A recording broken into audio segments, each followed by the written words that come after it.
తెలంగాణ అసెంబ్లీలో మరోసారి dialogue war నడిచింది. సివిల్ సప్లై అంశంపై కేటీఆర్ మంత్రి ఉత్తమ్ కుమార్ మధ్య మాటల యుద్ధం జరిగింది. సివిల్ సప్లై డిపార్ట్మెంట్ లో 1100 కోట్ల స్కామ్ జరిగిందన్న కేటీఆర్ వ్యాఖ్యలకు మంత్రి ఉత్తమ్ కుమార్ రెడ్డి గట్టి కౌంటర్ ఇచ్చారు.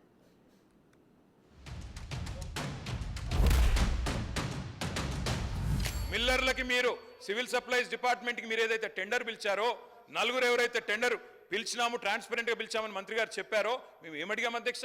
ఆ నలుగురు ఎవరు? ఆ నలుగురు బియ్యం ఎందుకు కలెక్ట్ చేయట్లేదు, డబ్బులు ఎందుకు కలెక్ట్ చేస్తున్నారు? మా దగ్గర ఆధారాలు ఉన్నాయి అధ్యక్ష. వాళ్ళు డబ్బులు కలెక్ట్ చేసిన ఆధారాలు కూడా మా దగ్గర ఉన్నాయి. ఎవరెవరి దగ్గర ఎన్ని డబ్బులు తీసుకున్నారు మా దగ్గర ఆధారాలు ఉన్నాయి. అందుకే మేము అడిగినాం అధ్యక్ష హౌస్ కమిటీ ఏమని. అధ్యక్ష, this is not a small scam. నేను మంత్రి గారిని అనట్లేదు. ఇందులో మంత్రి గారికి తెలియకుండానే చాలా జరుగుతున్నాయి ఈ గవర్నమెంట్ లో. 1100 కోట్ల కుంభకోణం ఇది. తప్పకుండా హౌస్ కమిటీ వేయాలి. ఇక్కడ పెద్ద కుంభకోణం జరిగింది, మంత్రి గారి ప్రమేయం లేకుండానే జరిగింది అనే అనుమానాలు ఉన్నాయి. మాకు స్పష్టమైన సమాచారం ఉంది. మేము ప్రభుత్వాన్ని అడుగుయాము, హౌస్ కమిటీ ఏమన్నాం, స్పీకర్ గారి ముందు ఫైల్స్ పెట్టమన్నాం. ఈ సివిల్ సప్లైస్ శాఖలో జరిగిన, నేను మంత్రి గారిని నిందించట్లేదు, పెద్దవాళ్ళు ఉన్నారు, 1100 కోట్ల కుంభకోణం విషయంలో ఈ ప్రభుత్వ వివరణ కానీ ఈ ప్రభుత్వం యొక్క రెస్పాన్స్ కానీ సంతృప్తికరంగా లేదు. కాబట్టి మేము మా సభ్యులందరం కూడా ఈ చర్చను మొత్తం బాయ్కాట్ చేసి వాకౌట్ చేస్తా ఉన్నాం సార్. Thank you. మాట్లాడేది పచ్చి అబద్ధాలు. ఏదో సన్న బియ్యంలో ఏదో కుంభకోణం జరిగినాడు. సన్న బియ్యం కొనుగోలు చేయలేదంటే మళ్ళీ దానికి ఏమైనా టెండర్ ఉందా, క్యాన్సిల్ అయిందా అని మాట్లాడితే ఏం జవాబు చెప్పాలి?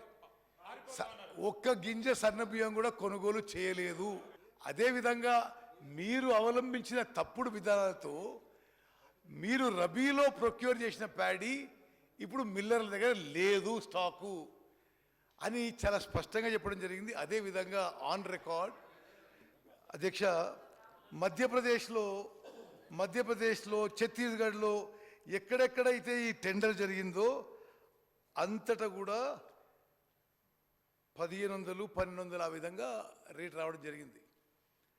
తెలంగాణలో దొడ్డు ధాన్యానికి 2007, సన్న వడ్లకి 2400. అదే ధాన్యానికి వీళ్ళు ఉన్నప్పుడు ప్రైస్ 1700 వచ్చింది. అంటే 1100 కోట్ల రూపాయలు ప్రభుత్వానికి ఎక్కువ ఆదాయం వచ్చింది. వాళ్ళకి వేరే ఏ మతలబు ఉందో, ఎవరితో ఏ సంబంధాలు మాకు తెలియదు. ప్రభుత్వం ఆక్షన్ విషయంలో కానీ అన్ని విషయాల్లో పూర్తిగా పారదర్శకంగా ముందుకు పోయింది. వాళ్ళ ప్రొటెస్ట్ అన్జస్టిఫైడ్ ఖండిస్తున్నాను.